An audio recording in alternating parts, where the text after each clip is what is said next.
शिक्षक साथियों नमस्कार। स्वागत है आप सभी का एक बार फिर से आपके अपने यूट्यूब चैनल पर। शिक्षक साथियों, आज इस सेशन में हम त्रिपुरा सरकार बनाम सजल देव केस के बारे में चर्चा करेंगे। शिक्षक साथियों, जैसा कि मुझे पता चला है कि इस केस के संबंध में सोशल मीडिया पर बहुत तरह की भ्रांतियां फैलाई जा रही हैं। इसी कारण से बहुत सारे मेरे शिक्षक साथियों ने पूछा कि आखिर इस केस की सुनवाई सुप्रीम कोर्ट में क्यों नहीं हो पा रही है, आखिर इस केस में बार बार तारीख क्यों दे दी जा रही है। साथियों, बहुत सारे लोग सोशल मीडिया पर अनेकों प्रकार की बातें कर रहे हैं, जिससे हमारे शिक्षक साथियों के मन में भ्रम उत्पन्न हो रहा है। साथियों, सबसे पहले मैं यह बता दूं कि जिन भी लोगों के द्वारा सोशल मीडिया पर इस संबंध में जो भ्रांतियां फैलाई जा रही हैं, इससे मुझे लगता है कि उन लोगों को सुप्रीम कोर्ट के कल्चर के बारे में जानकारी नहीं है और वे लोग जानकारी के अभाव में इस तरह के भ्रम फैला रहे हैं। साथियों, सजल देव केस में आफ्टर नोटिस पहली हियरिंग 13 अक्टूबर को सुप्रीम कोर्ट में की गई थी, जिसमें सभी पक्षों को रिप्लाई और रिजॉइंडर देने के लिए 4 सप्ताह का समय दिया गया था और इस केस की सुनवाई 19 नवंबर के लिए फिक्स कर दिया गया था। साथियों, 19 नवंबर को त्रिपुरा सरकार के द्वारा रिजॉइंडर फाइल नहीं किए जाने के कारण उनके अधिवक्ता के द्वारा कुछ और समय की मांग की गई, जिसके आधार पर इस केस को फर्दर टाल दिया गया और उन्हें रिजॉइंडर फाइल करने के लिए 3 सप्ताह का फिर से वक्त दे दिया गया। साथियों, उसके बाद यह केस कभी कोर्ट में लिस्ट ही नहीं हुआ।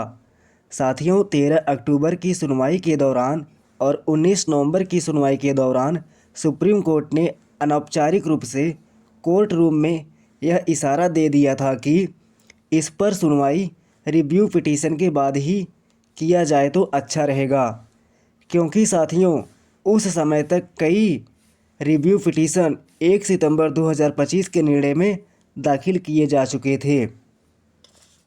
इसलिए साथियों, ज़्यादा संभावना यही बन रही है कि इस केस की सुनवाई कोर्ट में अब रिव्यू पिटीशन के बाद ही संभव हो पाएगी।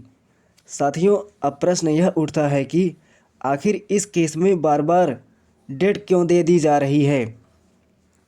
साथियों, आप सभी को मैं बता दूं कि 19 नवंबर के बाद इस केस में जो आगे का डेट लगाया जा रहा है वह महज एक कंप्यूटर जनरेटेड डेट है। और साथियों, कंप्यूटर जनरेटेड डेट इसलिए लगाया जाता है ताकि यह पता चल सके कि यह केस अभी लाइव है और इस केस को इस आधार पर ट्रैक किया जा सके।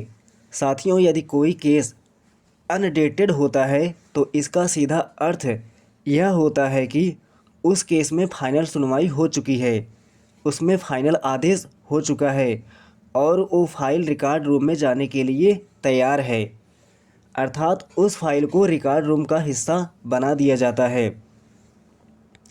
इसलिए साथियों, जो भी केस सुप्रीम कोर्ट में लाइव होते हैं जिस पर सुनवाई अभी बाकी होता है, उस पर कोई ना कोई डेट अवश्य लिखा होता है ताकि उस केस को ट्रैक किया जा सके और उसे लाइव समझा जा सके। साथियों, सुप्रीम कोर्ट में केसेज की लिस्ट 2 तरह से प्रकाशित की जाती है, एक एडवांस लिस्ट और दूसरा डेली कॉज लिस्ट। साथियों, एडवांस लिस्ट में वैसे सारे केसेज का नाम होता है जिसकी सुनवाई की संभावना अगले सप्ताह की जाने की होती है, अर्थात अगले सप्ताह में संभावित लगने वाले केसेज का लिस्ट एडवांस लिस्ट में दर्शाया जाता है।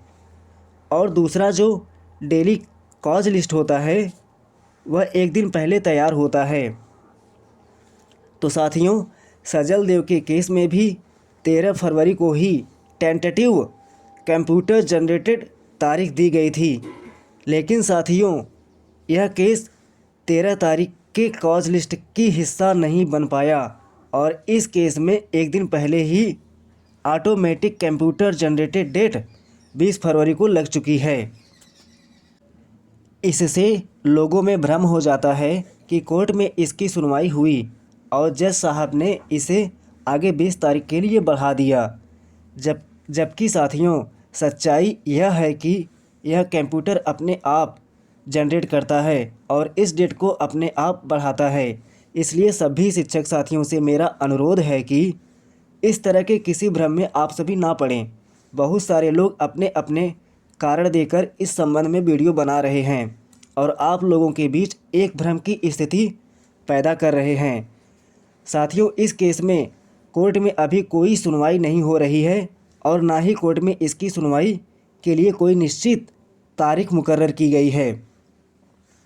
और शिक्षक साथियों, पूरी की पूरी संभावना है कि इस केस की सुनवाई रिव्यू पिटीशन की सुनवाई के बाद ही हो पाएगी। कुल मिलाकर हम यह समझें कि टीईटी अनिवार्यता से संबंधित किसी भी मामले की सुनवाई अभी कोर्ट में नहीं होने जा रही है जब तक कि रिव्यू पिटीशन की सुनवाई नहीं हो जाती है।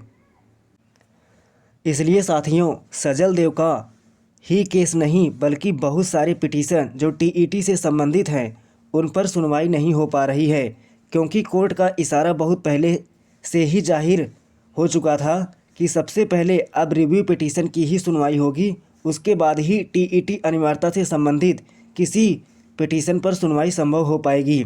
इसलिए साथियों, मेरा पूरा का पूरा अनुमान यही है कि सजल देव का केस भी रिव्यू पिटीशन की सुनवाई के बाद ही कोर्ट में लिस्ट होगा और इस पर सुनवाई संभव हो पाएगी। तो साथियों, आप सभी के मन में यह प्रश्न ज़रूर उठ रहा होगा कि रिव्यू पिटीशन की सुनवाई कब होगी। तो साथियों, मैं आप सभी को बताना चाहता हूं कि इसके संबंध में अभी मेरे पास कोई भी जानकारी नहीं है साथियों, लेकिन मेरा मानना है कि जहां तक मुझे लगता है कि फरवरी माह के अंत तक रिव्यू पिटीशन केस की डेट लग सकती है। तो साथियों, उम्मीद करता हूं कि आप सभी को आज का यह सेशन पसंद आया होगा। यदि साथियों मेरे द्वारा दी गई जानकारी आपको अच्छी लगी हो तो प्लीज़ चैनल को सब्सक्राइब कर लें और बेल आइकन को भी प्रेस कर लें। और हाँ साथियों, इस वीडियो को ज़्यादा से ज़्यादा अपने शिक्षक साथियों तक ज़रूर पहुँचाएँ जिससे उनको भी मेरे द्वारा दी गई जानकारी मिल सके। तो उम्मीद करता हूँ साथियों आप सभी ने मेरे चैनल को सब्सक्राइब कर लिया होगा और बेल आइकन को भी प्रेस कर लिया होगा।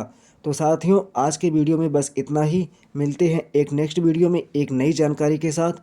तब तक के लिए साथियों आप लोग अपनी तैयारियां करते रहें अपने अपने आधार पर। तो साथियों, आज के लिए बस इतना ही। तब तक के लिए साथियों धन्यवाद।